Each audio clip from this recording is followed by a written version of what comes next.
Hi everyone, thanks for tuning into another episode of Hold On to Your Heart Project podcast. My name is Jackie, I'm the host. Today I'll be speaking with Jayna, who from a young age struggled with depression and negative self-beliefs. Jayna today is rewriting her script and finding ways to heal. Please note, we are not professionals or advice givers.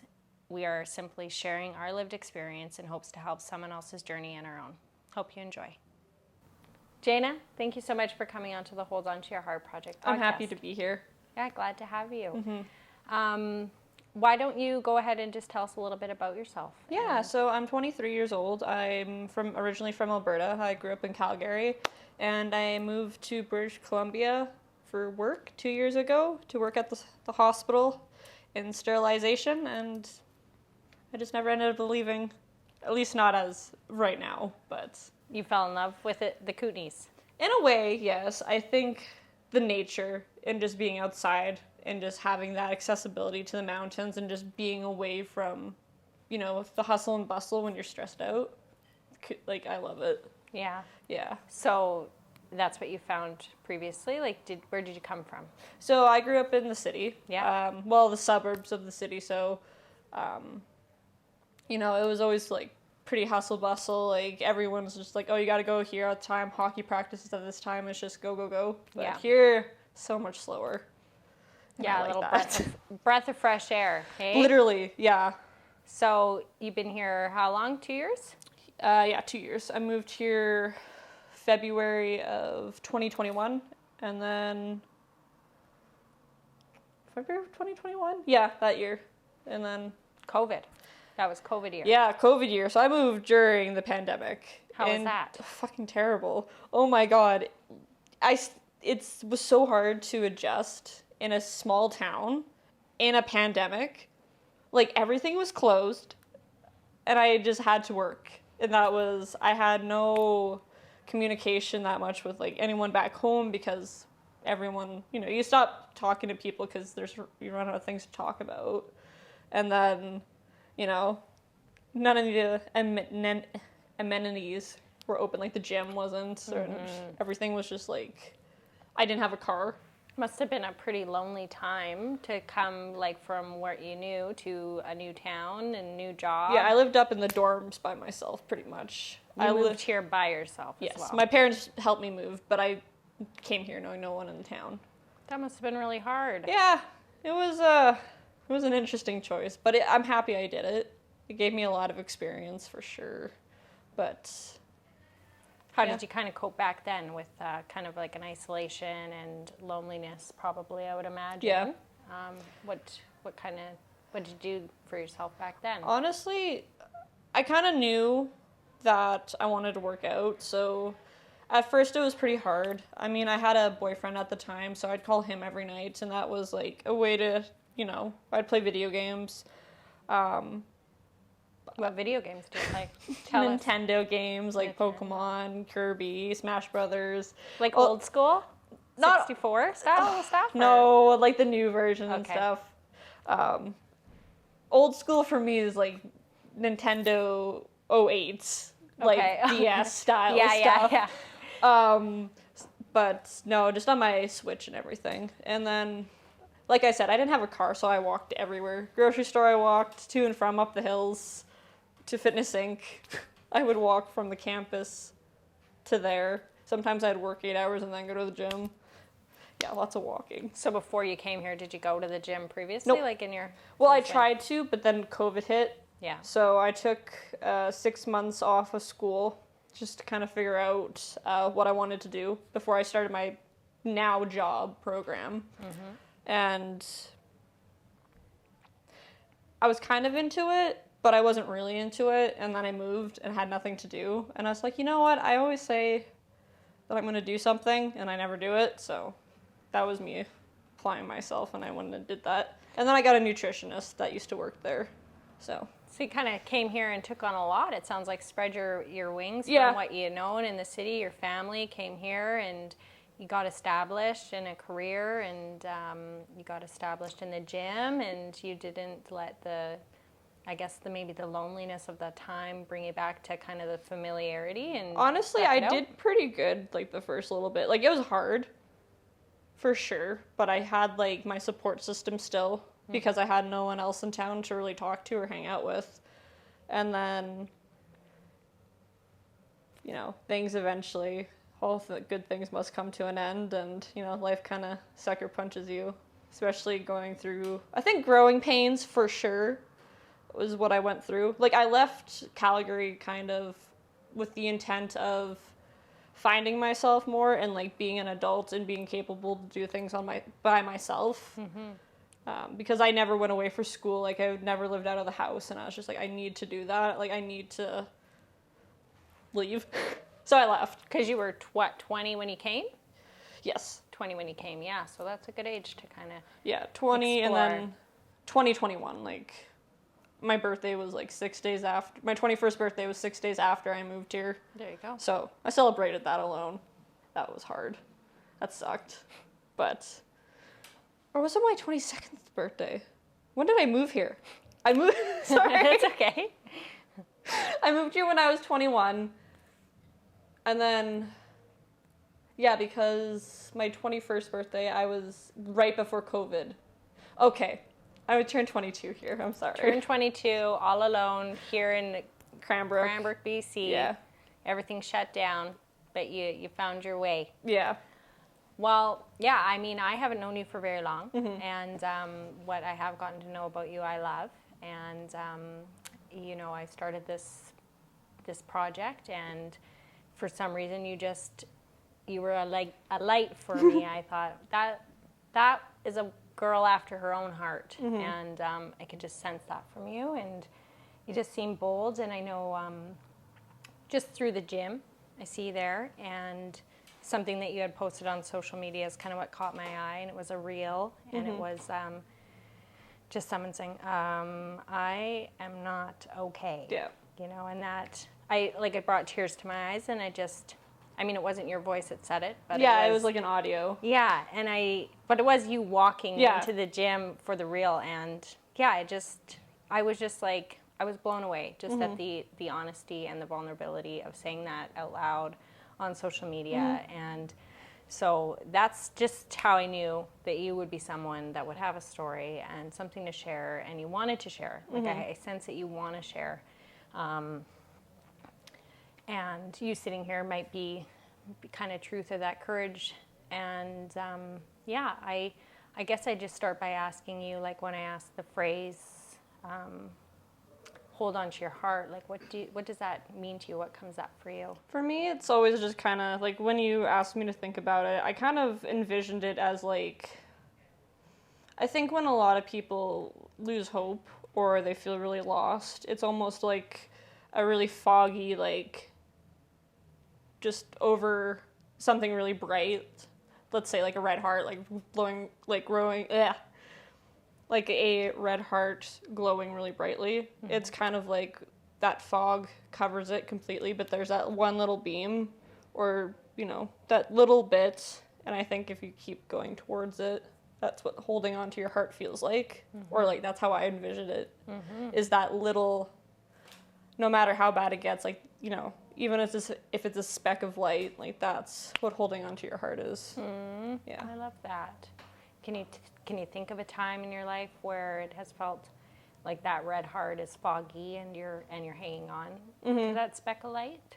Yeah, there's been a couple times. I think there was definitely a specific time in the 6th grade where I had to hold on to my heart pretty hard. I think that's when I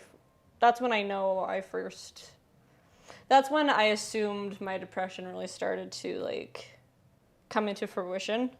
You know, I somehow started to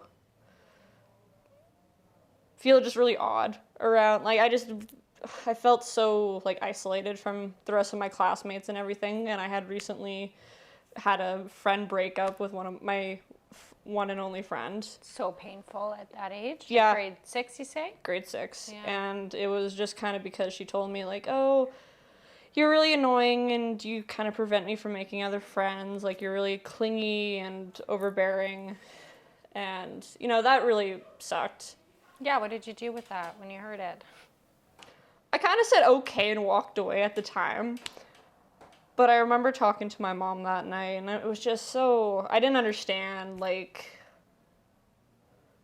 I just couldn't get why that happened.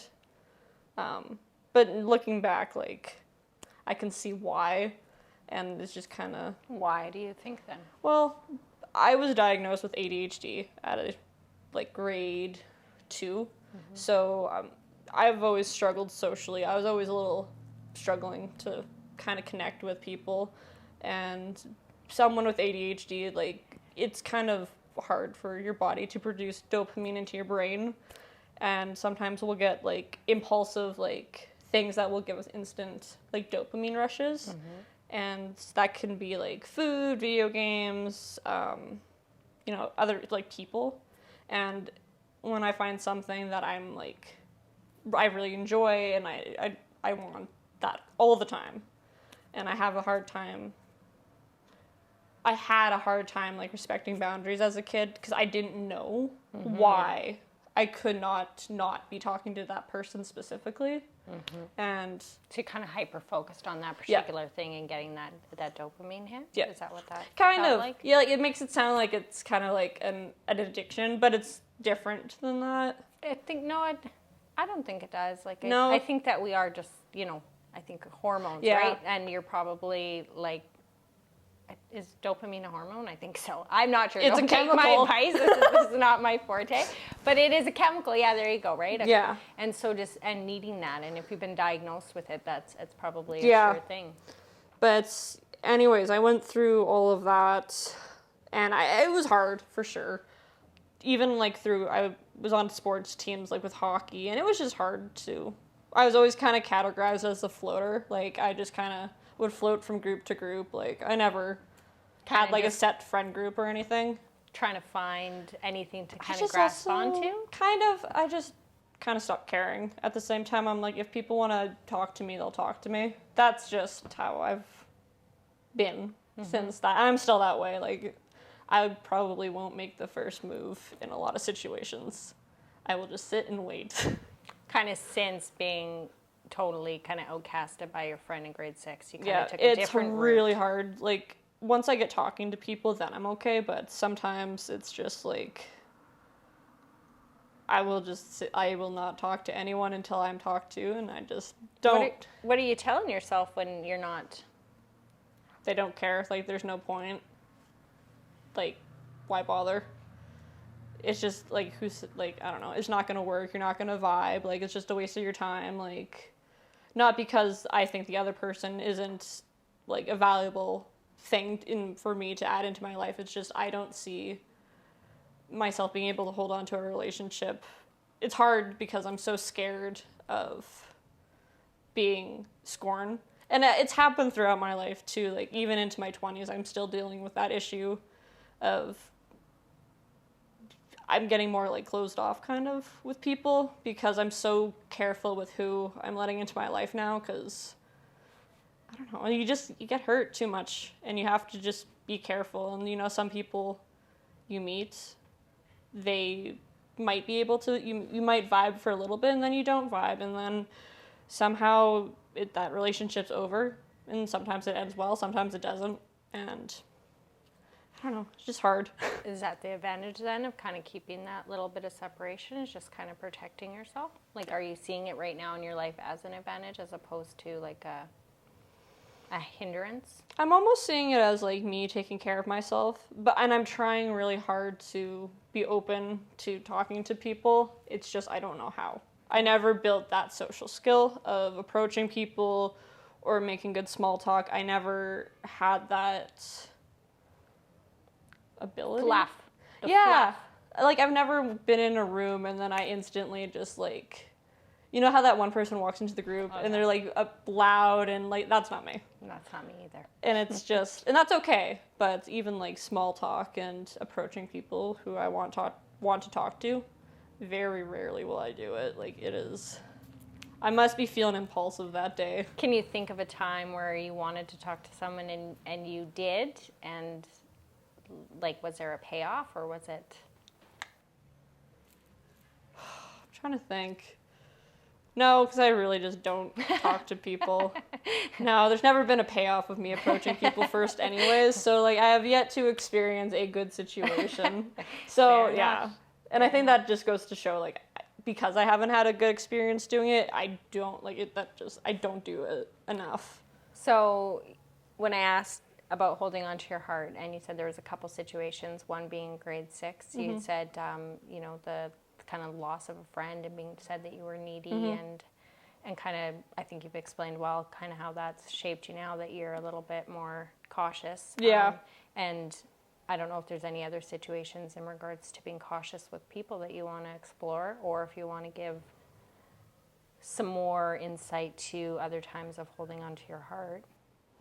I mean, recently this year was really hard for me when I moved from Calgary because I moved here knowing no one. And honestly, I made some really bad choices. Like, we can talk about all the mistakes I made. And they're actually, like, I choose to laugh at some of them. But, you know, one of them, I was unfaithful to my boyfriend of 4 years. Because I moved away from Calgary also to run away from some issues. I think personal issues within... Do you want to elaborate? Yeah, I'll elaborate. And it was kind of like,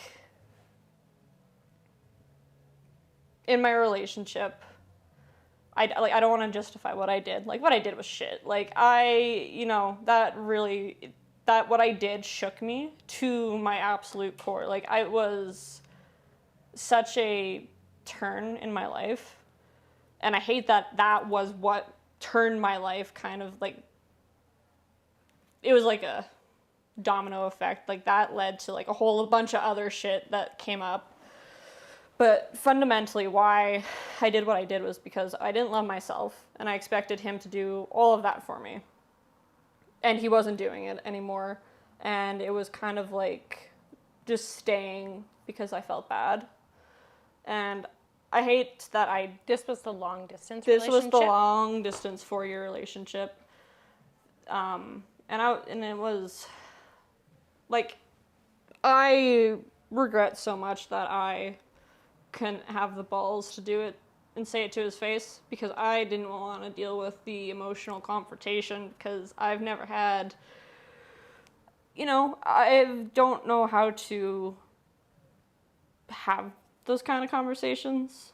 They're hard conversations. I'm not good at having them at all. So instead of being an adult, I chose to run from it and have a relationship with another guy here for 6 months, essentially-ish. And I lost myself so much in the relationship here that I did some things that were really fucked up. And it was a toxic relationship on the other person's part too. And,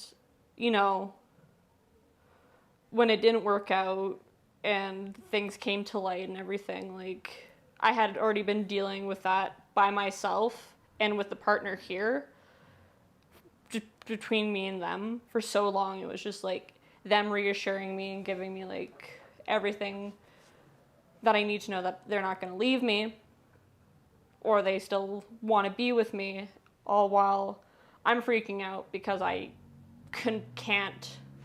I fucking did such this terrible thing. Like, I've lied to my parents, my sister, my friends when they asked. I lied to my boyfriend of 4 years. And, I think I gave myself such bad trust issues from that situation. It truly, like, fucked me up. And I hate myself so much for it. And I haven't been able to forgive myself either. Because I feel that even though the partner here knew I was in a relationship, they still, like, they hurt me too. But I feel like I don't deserve closure from the hurt I got because of what I've done. And I've been fumbling with that for so long. Are you still hoping for it? Sorry, what? Are you still hoping for closure on that end?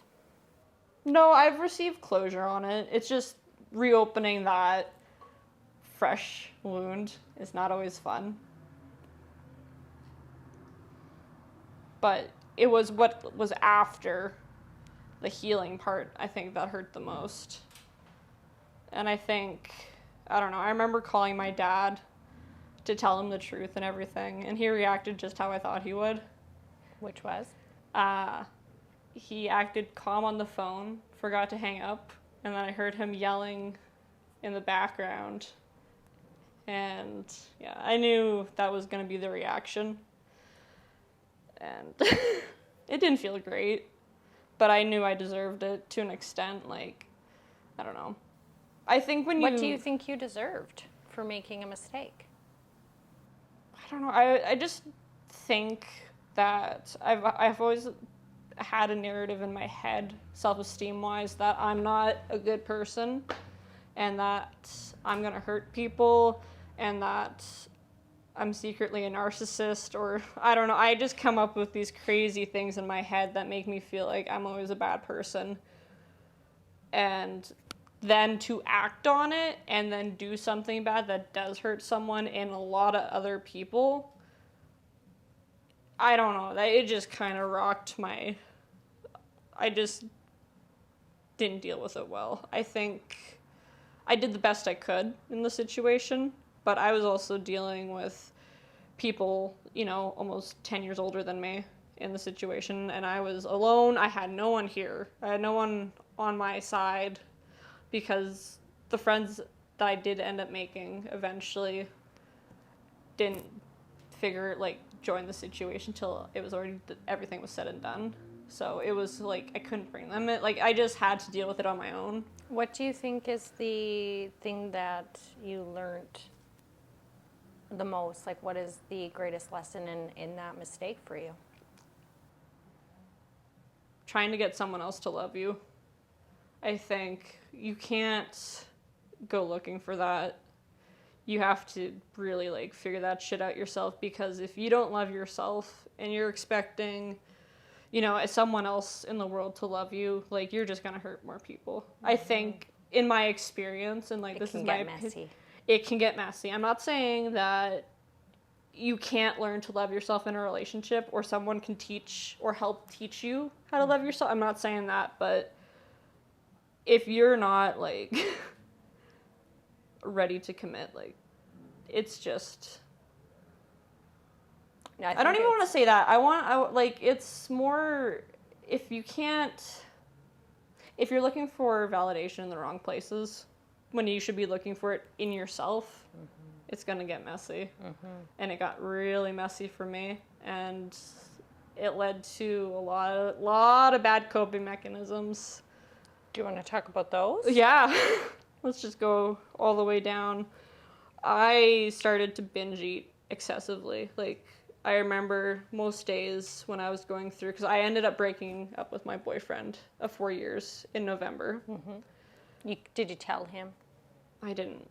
I didn't tell him why. I think he knew, but I never told him. I think he knew, but it was. You got free of this kind of situationship that you found yourself in?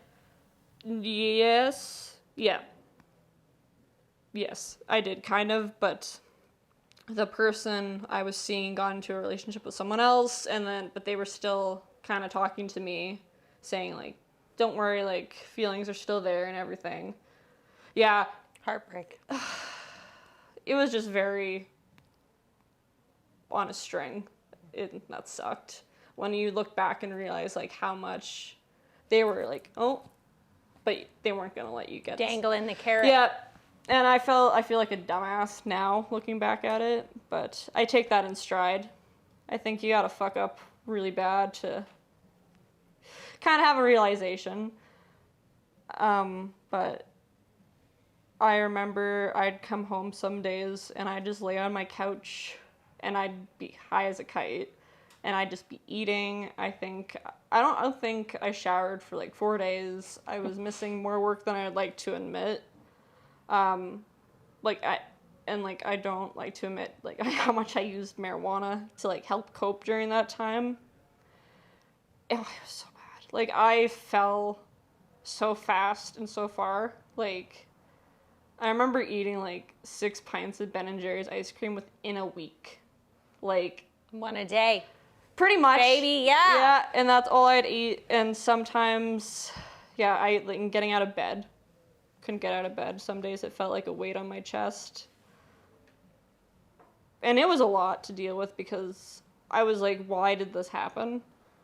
And I started to do a lot of introspective thinking and, you know, trying to figure out why I did what I did and why this happened and why are things happening the way they are. And how'd you kind of navigate that introspection?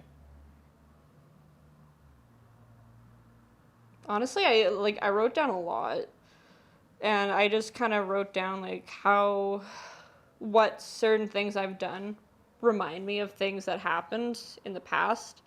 And then I just kind of started to like connect the dots of like, oh, this past experience is why I have this type of behavior or this and that. And that, I think, fundamentally was so much more painful than what I was going through in my like my love life and my social life and just my life. I think realizing there's no one else to blame. Yeah. It was hard. It was rough, for sure. I put a lot of blame on myself, and I don't know. I still haven't fully forgiven myself. Yeah, where do you sit with it now? It happened. I'm very forward about it, though. I think anyone I've, like, talked to and, like, we're starting to, like, maybe pursue a relationship, I always bring up the question somehow or pose it in a question or, like... What question is that? Just how they view it. And then I kind of go from there and be like, just so you know, like, I had, like, a really bad situation. Are you doing that for them or are you doing it for you? I'm doing it a bit for me because I feel like I would want someone to tell me. Like, I'm also a very forefront person. Like, I'll probably trauma dump on you on, like, the third date. But it'll come out because it was just such a big part of, like, me becoming so independent, but a relationship is not something I'm actively seeking right now. Like, I've kind of teased, like, dating apps once in a while, but, like, nothing's ever come, nothing. You're kind of doing your self-work right now? Yeah, and a lot, because you have to. How are you feeling sharing some of your story right now? I feel vulnerable. I feel uncomfortable, for sure. It's always uncomfortable admitting, you know, the darker sides of yourself to an audience of some sort. I guess I kind of think that people always want to present their best selves first, and I'm like, I don't know. I feel like I'm doing it wrong by doing this. Like, if someone hasn't met me yet, this is going to be their first impression of me. And I'm just like, ah. Oh. Maybe you're doing it right. Maybe, perhaps, right? But that's just my worry right now, and that's how I'm just like. I think too that because in probably culturally in the society, that's not what we lead with. You know, we don't lead with the dark, messy situations of our life, and we try to not talk about them, and we isolate with them, and we keep them, you know. But at the end of the day, I think that there's healing involved in just owning that. Hey, fuck, I get myself in this mess sometimes. Yeah. You know, you've identified the fact that it comes from, you know, potentially seeking external validation. And, you know, it sounds like the strength in that is it's brought you to really do the introspective work and really dive deep in yourself. You're today not pursuing relationships that are unwanted and putting yourself in these messy situations. And so I think it's really brave to say it. And I'll say it too, you know, like I've been in plenty relationships that I have not been proud of or I've made a mess of or I have been completely heartbroken and irate about and I have no one to blame but me. Yeah. So you're not alone in that. I will stand beside you when you say that you found yourself there. I found myself there time and time again. Yeah. Well, thank you. I appreciate that because it's a very isolating feeling. Yeah. For sure. It happens. There's a lot of growth involved in something like that, though, right? Because we can stop blaming other people. We can stop trying to get them to give us what we need and give it to ourselves, right? Yeah. And I think it's that step forward to identify that. Yeah. And to do something about it that is the difference, right? And I feel like that's what you are doing.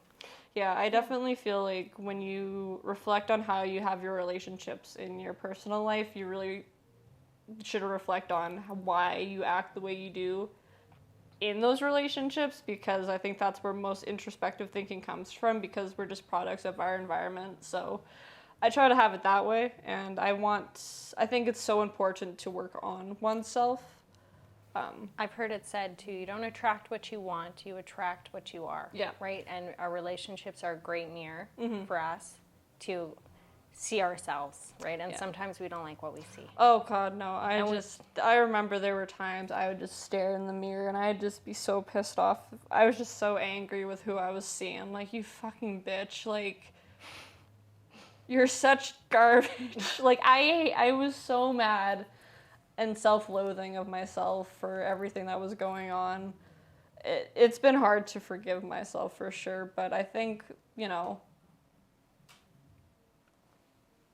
being able to accept the ugly side of yourself and, your needs aren't always like, I don't know. I think just being aware of them and being able to communicate them.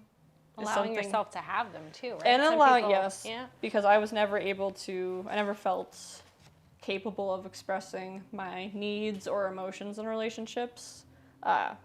And that's just a me problem. Like, I'm not good because I know it was so long since I started, like, from growing up to dating. It was like I never talked, and then having to talk in a relationship. It's not always an easy transition from never telling your parents anything to having a partner who needs to know how to help you. You don't know how to, and you're not giving them anything to work with, so it's just it gets messy that way, to say the least. Do you want to go back and talk a little bit about the other times, like we kind of started in grade 6 and we kind of ended up here, which is, I think, a great place to end up. Yeah. But we could also, I know that your story entails more than that. Yeah. And I'm wondering if you wanted to share some of that. Yeah, we can go back and share that. I remember back in grade 6, after, like, the whole thing happened with my friend, it was around spring, so her telling me she didn't want to be my friend was in fall, so I went through an entire school year, basically. And I just remember being called into the counselor's office, and there was a student that came to me saying that you wanted to kill yourself, and she's like, that's not good. No shit. And she gave me an option that she either tells my parents or I tell my parents. So I chose to tell my parents myself. I just kind of, looking back at it, I'm like, I feel like I should have had another option than those two. But, whatever.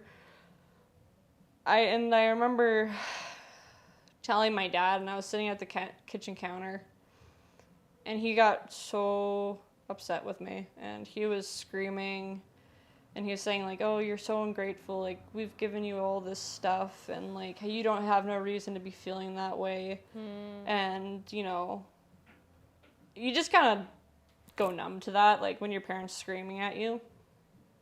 That's what your experience was then? Mm-hmm. I just kind of sat there, and I'm like, yeah, okay. I am, like, okay. You're right. What did you want them to say? Honestly, I just wanted them to tell me I was okay, or I was going to be okay. I think, like, oh, we're going to get through this or something. And looking back at it, like, I think maybe my mom came into my room that night and said something like that, but in the moment, like,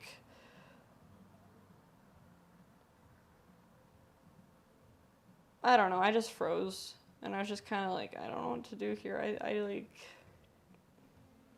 I don't know how to deal with these feelings, and now I'm having, like, all these external feelings, and I don't know how to deal with my feelings, and then those feelings of someone else, and I'm like, I am 12. Like, how did it come to be that situation found itself like, you found yourself there. So, like, it wasn't just hearsay, this was a truth, like, you had told somebody in grade 6 I was in line. We were going to recess or the gymnasium or something, and I had mentioned it to one of the girls standing in line. I don't remember the conversation leading up to it, but I remember saying something stupid like that out loud to someone I wasn't necessarily close with. And I don't know. It felt true for you then. Oh yeah, I just didn't feel like living was worth it, like, at 12. Wow. I felt, I don't know, like, it's not like my childhood was bad. Like, I never had to worry about food or heat, and I always got to go on fun trips to, like, Mexico, and I played hockey and all that. Like, I had a good childhood, but I just always felt numb, kind of, and it was just kind of like, I don't know how to deal with it, and I really needed someone to help guide me. And we tried a little bit in high school with a therapist. I think I went to 2 appointments and never went back. I did not like my therapist. Yeah, didn't like it. And then I started up after, well, that shit show happened in Cranbrook, after that whole thing, and then I started therapy, and now I'm reliving all of it. So it's like a circle. Healing is a circle. That's how I describe it. Never seems to be an end. So, from an early age, would you have considered yourself depressed? Yeah, my parents would always say I'm so moody, like, I have a resting bitch face, like, I always look so miserable. And that's fair. I have, like, the worst resting bitch face in the world. Like, I look like I'm ready to punch someone sometimes. But, I was emotionally. Like, I just was so numb to, like, other people's feelings and my own feelings. And I think it was such, like, an internalized emotion of everything that I was dealing with growing up. And then hitting puberty in junior high. All of it just kind of compressed, and then I just started to mask it with, like, you know, edgy music, and I started to be a little retaliated, and, you know. It's such a tender time, It's regardless, such right? a bad, like, I don't look back at that age fondly. No. I don't think anyone does, but I was such a hurt kid emotionally, and I see photos of myself, and I'm just like, you are just so...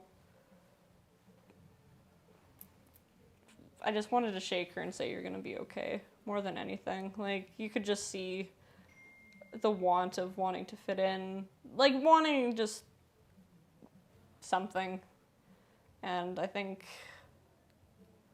I've learned that I'm not gonna find that something through other people. It's only ever gonna be through me.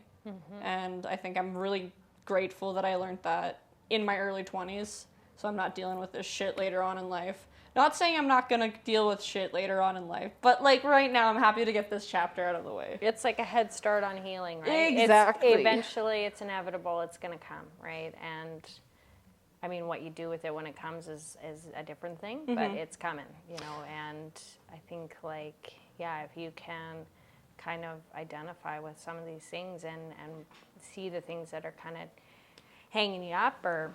Yeah, absolutely.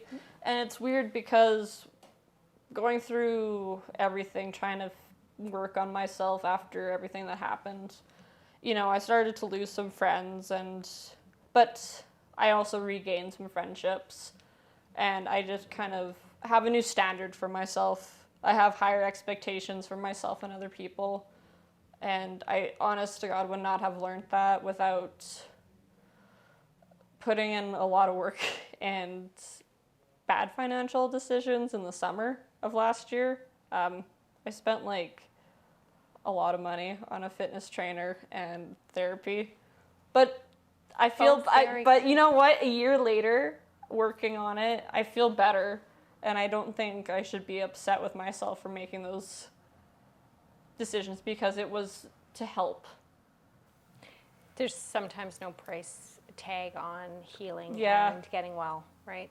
I would say, but yeah, I'm sure that it's financially a burden to do it, right? And I think that's like maybe a big deterrent to why people choose not to, right? Because they don't want to feel that uncomfortability of like, look how much money I've spent to get myself well. Yeah, it's right? uncomfortable, and a lot of people don't want to do it because they also don't want to be uncomfortable. Like, why spend money to be uncomfortable? I mean, some people might be into that, but like, you know, the majority of us are avoiding that. And then I guess there's also the flip side of like how privileged that we are that we can go to work and we can make the money to get well, right? And so I think it's just on how you spin it and what you value and what you find important. And to you, that was at the time getting a fitness trainer, getting in the gym, going to therapy. What kind of therapy did you do? I did a lot of talk therapy. I actually never met my therapist face to face. I found her online and I made an appointment with her now, and we just phone called for an hour once a month, and that helped a lot to at least just have someone to talk to at the end of my day. And I don't know, like, I realized when everything was really bad and dark, it was... When you refer to bad and dark, I'm referring to like in the winter after everything that happened, my depression was at its worst. And I remember... Are you diagnosed depressive? Yeah, I remember I went to the ER a couple times this year, and they got me to see one of the psychiatrists in town, so I got diagnosed from one of them. So that was a really good thing, because it proved to me that I had what I thought I had, and I got medicated for it, so I started to, you know, get more stable-minded. Like, I would say I was pretty... I don't like to use the word manic, because that goes pretty much like with bipolar disorder, but I was impulsive. I was up and down with my emotions. Like, I was not handling anything well. Like I said earlier, I was missing work more than I should have. I was spending money I didn't have, and I was eating more than I needed to, and I was isolating myself. So it was nice to be able to back that with something. Like, it was validation. It was validation that what I was going through was not necessarily my fault. And it was because of this reason. Because I hate talking to some people about my feelings, because sometimes they're like, oh, it's not that bad. Like, you could have it worse. And I'm just like, thanks. I understand that. Like, thank you for pointing out. Not helpful. Thank you for pointing out that I'm a white woman in Canada from a, you know, middle-class family. Thank you for pointing out my privilege. How's that help me? Like, I'm coming to you because I don't know what to do. Like, I don't know. I feel like a lot of people are deterred from getting help too, because that's the reaction sometimes, is like, why are you complaining? You have everything you could ever want. Well, I don't have a... It doesn't work like that. Right? No, I don't have a quiet mind. It's constantly going up there. Between ADHD, depression, and anxiety, like, I have 3 voices up there. I have one telling me there's a pigeon outside. I have one telling me that I'm worthless. And I have one telling me I should be anxious about a test I had in 6th grade. I'm like... I need help to sort this shit out. And it's just so... When you're not in a sound mind, it's hard to navigate those as what voice is yours. Because I have those, but they're not mine. They're not my conscience. They're not what I think of myself. They're just something that I think up. And I have had to really work on that monologue in my own mind of what's mine and what's not. Have you ever heard the saying, I think it's Michael Singer, and he says, you aren't your thoughts, you're the one who is aware of them. Yep. So you're none of those thoughts. I'm sure that's not easy to detach from when you have so much going on. But that's definitely the mentality I follow. Yeah. Because it's just, you know, I like grew up hating myself and always had that monologue in the back of my mind, like, people don't like you, this and that, and this is the reasons. No one ever really told me reasons, but I'd make them up in my head. And I'd start to believe them, and I'd attach them to certain things people would say to me, or even just reactions. Like, I always remember, like, sometimes I'd say something really out of pocket, and you know, like, you're in a group of people and someone says something weird and everyone's just like, and it's just like that feel. And everyone's like, oh, did this person really just say that? Yeah, that was like how I described my childhood. Kind of like I was that person. So I like it. yeah, that was me. So I just always had that like awareness of like, oh, this is how people must always feel around me. And are you kind of breaking away from that now and I am finding, yeah, even if that is true today, like, Yeah. do you see it differently? I sometimes see that I'm a cool person. Yeah. I like who I am and I like where the direction I'm going, but it's hard to maintain that confidence with me. What do you think is the thing that you've done that has made you realize, like, to like yourself or love yourself or show yourself that love the most? Like, what is it that you've done that you could say, this is the thing? Self-work, honestly. I think it's really hard to describe because I'm so over the place with how I did things. Like I would do therapy and then I would personal training and back in therapy and like then I was by myself and then I was, taught. It's just anything you're doing to improve yourself for the better and caring about other people. I think realizing fundamentally if that's what you want to do and be open-minded to healing and accepting your bad side, accepting those embarrassing, ashamed moments that live in your memory, and living with them with a new understanding of what happened, I think is really hard. But that really helped me is to just go talk to someone and figure out why these memories make me feel a certain type of way. And forgive yourself, honestly. We're all human. We were all thrown in this world without a freaking choice. I don't care where your beliefs stand. At the end of the day, someone just wanted sex and now you're here. I'm like, no one had a choice to be here and we're all trying our best. And that's something that I really try to remind myself. Also that we're all experiencing things differently in this life. Like,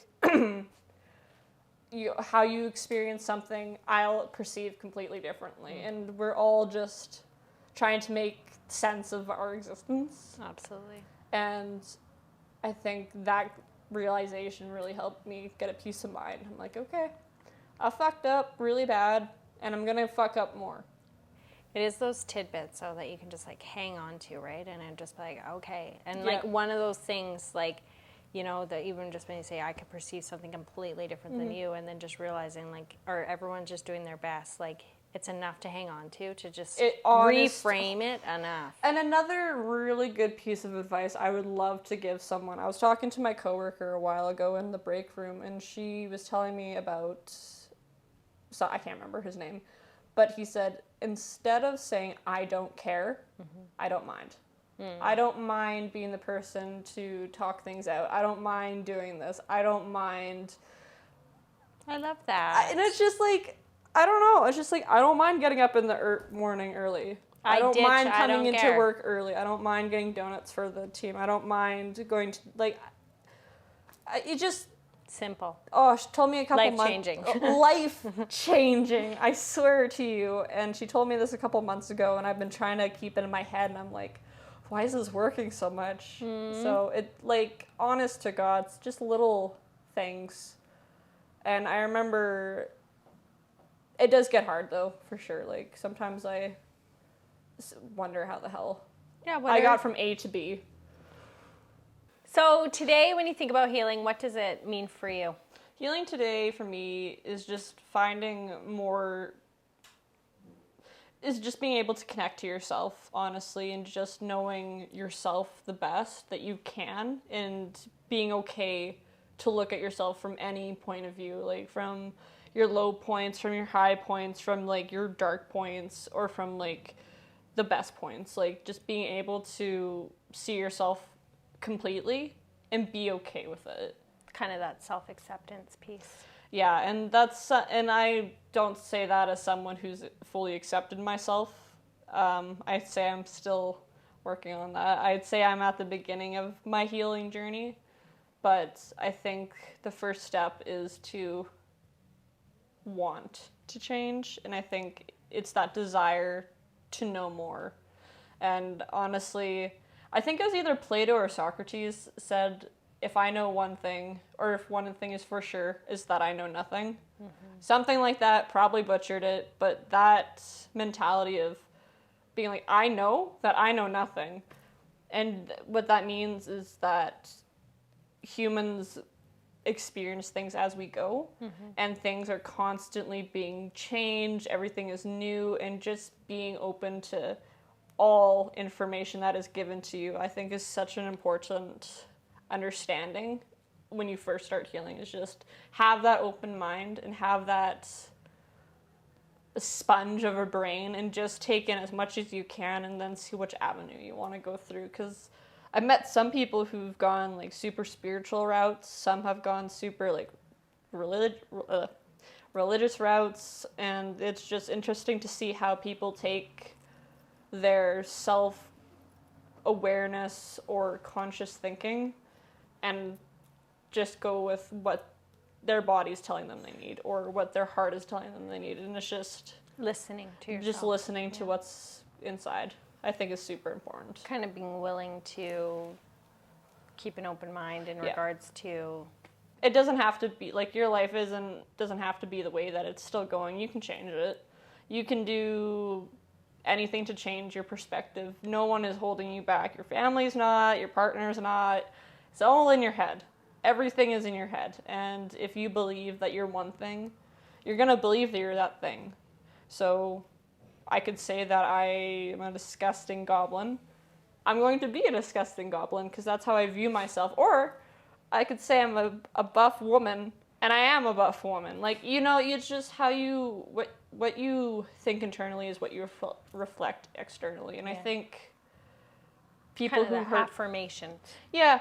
And I think another thing, too, that is something I've learned is that everything is a projection from people. A lot of things people do is a projection of what they're missing on the inside. And that comes from someone who's done toxic things. It's a projection from my own insecurity. So if you're ever looking for closure or reassurance of something someone did to hurt you, it was a reflection of what was missing inside of themselves. And it's kind of that pointing at you, I got 3 fingers pointing back at me, right? Yep. It's like, it is. It really is, and it lays within. Yeah, it does. And so, I don't know. I think an accountability, too. The lack of accountability for some things. How do you keep yourself accountable? I check in with myself, like, every night.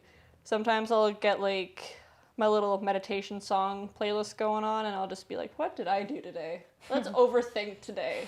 And that's how I check in with myself, is reflecting back on my day. I think it'd be better if I wrote everything down, but... When you're not happy with how the day went, what do you do? Or how do you find forgiveness for yourself in the moments that aren't? I go for a walk. I've been walking a lot more. Walking used to be really therapeutic for me throughout high school. I used to walk for like 4 hours at a time just around my community. And I've recently started doing that again. So if I have a bad day, I go in the community forest and I just walk and think. And you think, and it helps and you. Sometimes I just zone out. And then before I know it, I'm about 3 hours in and I don't know where I am. Do you think like today, when you're having a bad day, you're mostly just impacting yourself as opposed to others? Yeah. I don't internal. have enough people around me to impact them anymore. I try to be as nice to myself as I can, because if I can't be nice to myself, I'm just going to be a bitch to other people because I'm so miserable with myself. So I try to keep myself in line. I'm like, how am I treating myself? And is it affecting how I'm reacting to other people? So I keep myself by asking. Is this how you find forgiveness for some of the darker things that you've done in your past, is by just actively working on yourself today? Yeah. Because I think as we've been talking, you've said, like, you know, there's lots of things that you're, maybe not lots, but there's things that you haven't forgiven yourself for, or you're still maybe have some hatred towards, and like, is it just for you a day in, day out, keep actively working? Day in, day out. I think what I've learned with my healing journey is that you can't expect things to go back to normal or change right away. Like, I understand that I'm going to be back and forth with my feelings of what I've done. I'll probably be dealing with that for a long time. And that I just have to deal with it day in, day out. Like, some days I won't think about it, won't bother me. Some days I will be in my bed crying, like, upset about what happened. Like, woe is me days. And that's just how it happens. But I think I'm at a point now where I know I'm safe. I'm content. And I know I have resources now. I know I've rebuilt my original support system better than it was, in my opinion. And, you know, I know there's people that have my back. So, yeah. I like it. Yeah. Is there, is there a question that maybe you wish I would have asked you that I haven't?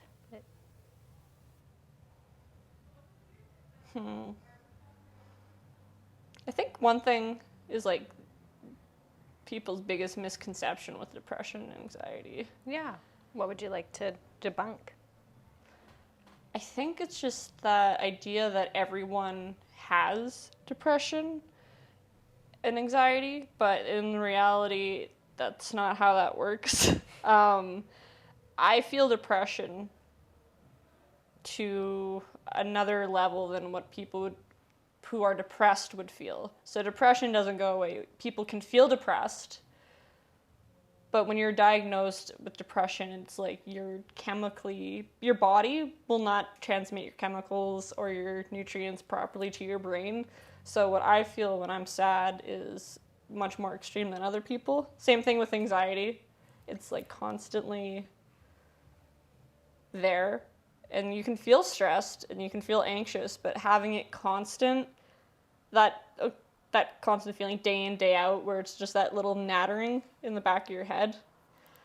And it's really hard to explain because some people are like, oh, like, you don't get it until you have it, essentially. And it's just, I think people need to understand that the reason it's becoming more common to talk about mental illness is because of the world's climate, and also because there's more people in the world now. And it's kind of unlikely, like, we're all gonna be okay. Like, just population-wise, like, statistically, it doesn't add up. It does not add up, so I don't know. That's another thing to feel a little bit better about, is how likely it is to meet someone else with an issue. So for the people like maybe just don't understand, like, I think you're just saying, like, you know, like, depression is a real thing. Like, it's not just like I'm having a sad day. Like, no, like, a lot of people have a sad day. Yeah. There's certain few and percentage yeah, that so actually let's have say depression. You wake up in the morning and you're just kind of having a meh day. Like, you know, you're not feeling it. You're, like, pretty bummed. Something bad happened the day before. You know, you're not feeling great. When I wake up with depression, sometimes, or, like, when I'm having episodes, I can't move. Like, I physically cannot move out of my bed. I don't want to, and I cannot. Like, it's like having concrete as bones. Like, you can't get out of bed. Like, you don't have that energy. It's like you're awake and conscious, but your body is paralyzed. And it's kind of like I could just lay here and die. And it could be like that for weeks. Not just a couple days. It could be months or even years. Like, depressive episodes are so different for every person. And they can come back. Like, you can have one and never have it again. When would you say, I think you said earlier this year you were in the ER. Yeah. With depression. Yeah, depression. I went to the ER 3 times. Yeah, and it was... Could you feel that coming? Those times I could, yes. Yeah. I can identify it now. Sometimes I'll just get into a mood and I'm just, like, foggy, tunnel vision. Like, my head feels heavy. Like, everything's just like, oh, there's nothing there inside my soul. It's just kind of hollow right now. Does it kind of go back to when you talked about holding onto your heart and it's your red heart? Yep. It's completely gray with... It gets hard hopefully sometimes. a sliver. Yeah, it's... I wouldn't say every depressive episode is extreme, but they can get bad. but I think I can understand when they get bad now because of having to deal with such a bad experience this year with it. Like, now I know what to do, kind of, and I know how to help myself either by talking to someone I trust or, you know, I have like coping mechanisms in the moment, like going to the gym, going on a walk, you know, I have things to keep myself safe now. What message would you give to someone who might be listening that is currently in a heavy state of depression?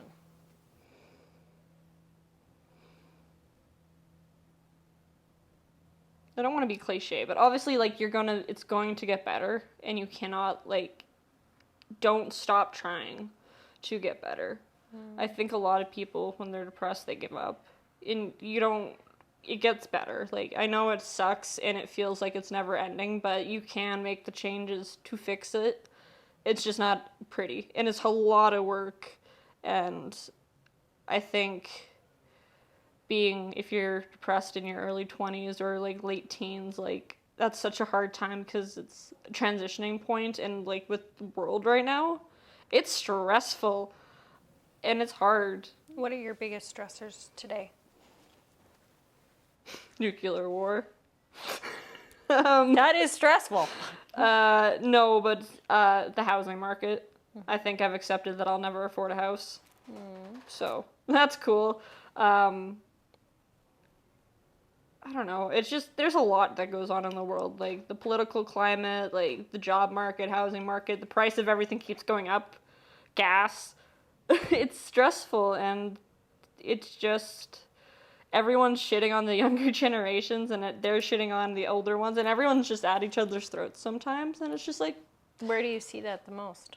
I don't know, online. I had a lot online, and actually I took a step back from social media 3 months ago, 2 months ago. Like, I've taken a step back, and it's helped a lot, but... Yeah? Was negatively impacting Oh, you, yeah, just... like, therapy, like, the internet's not your therapist. That's my piece of advice. Get off the fucking internet looking for advice. Stop going to those Instagram doctor pages looking for, you know, psychological help or tips. Like, go see someone to actually get help. Don't try to fix it yourself, because you're gonna think you have one thing, but you don't. And honestly, as fun as those pages are, I wouldn't recommend it to, like, help. There's something to be said about I think it's that accountability, right? Yep. When you actually show up and someone bears witness to your experience, as opposed to just still isolating behind something, looking for things that validate, maybe things that don't need to be validated or whatever, right? Yeah, exactly. And honestly, just getting off the internet and just getting up and doing something and investing in yourself is so important, because everyone you see online, I don't believe it. Not anymore, at least. Yeah, it's a whole beast. We could probably talk about that. Well, yeah, even just, like, trying to get into, like, the whole fitness and people I've talked to, it's just, it's a whole rabbit hole you can go down. It's crazy. But, I don't know. Putting yourself first is the best thing, because at the end of the day, you're only going to have yourself. No one comes to save you at the end of the day. Your parents aren't going to save you in those last couple seconds. Your partner's not. No one is. You have to make the decisions to save yourself. And that's just reality. And I think a lot of people forget that sometimes. Well, luckily, it's your reality, right? Yeah. And you found ways to save yourself from things that you were dealing with, and from a very young age. And I'm sure we didn't even really tap into the wholeness of what that experience was like for you. No, we haven't. It's, it's definitely something that I can delve into sometimes, but other times not so much. Is there anything that you want, is there something you want people to know about you that you haven't yet said? I don't come on to share my experience to look for pity or anything. I come on here to share things that have happened, hoping people can relate to it. And anyone I've talked to about in the story, I've come to closure with myself to an extent. And it's nothing that I'm trying to rehash with anyone. Like, I'm not here to razz up a situation. It's just, I think mental health is important, and I do take a lot of pride in talking about mental health or care, or I try to. I think it's a really important topic, and it's really close to my heart, so I have no issue coming on here, and I'm excited to see where your project takes you. Yeah. Well, you can be a big part of that. Yeah, I'm excited. Yeah, I admire you. I admire you coming on here and sharing bits of yourself and your experience. And I think for sure that just having the conversation, it will help someone else, right? And if not, it helped me, and it will help you, right? Yeah. We're healing. I think that's a big part of it, is when we can vocalize it and shed light on the darkness, we ultimately are... We're getting human. light. Yeah. Right? We're human, and we're all just figuring it out. Yeah. That's how it goes. And where do you want to be in 5 years? Happy. I was like, where do I want to be? I want to be on the beach somewhere. I thought you thought it was over, and then I just hit you with another question. I was just like, I don't freaking know where I want to be. I want to be happy, and I know I want to be probably doing something with powerlifting, for sure. And then I also want to be doing, hopefully, some traveling work with my current job. I want to go somewhere in the States. I want to go to Florida, work there, go to the beach, fight an alligator, and just... That sounds like an awesome time. Hell yeah. So yeah, no, I'm happy because I didn't think there was going to be options for me for a while. I really didn't think I could see myself somewhere in 5 years, but I can now. So even just being able to think of a plan in 5 years is something. That's amazing. So proud of you. I'm proud of your courage and your vulnerability, and so happy to have you on the podcast. And I'm sure we'll have another chat soon, and we'll take her from there. Yeah, I'm happy to be there. Thank you, Jackie. Awesome. Thank you, Jayna. Thank you. Hey, I'm Morgan. I'm the producer of the Hold On to Your Heart Project podcast. Thanks for tuning in to another episode. If you'd like to find out more about what we're all about and check out other episodes, you can find us at holdontoyourheartproject.com or on YouTube and Instagram at Hold On to Your Heart Project. Thanks for stopping by.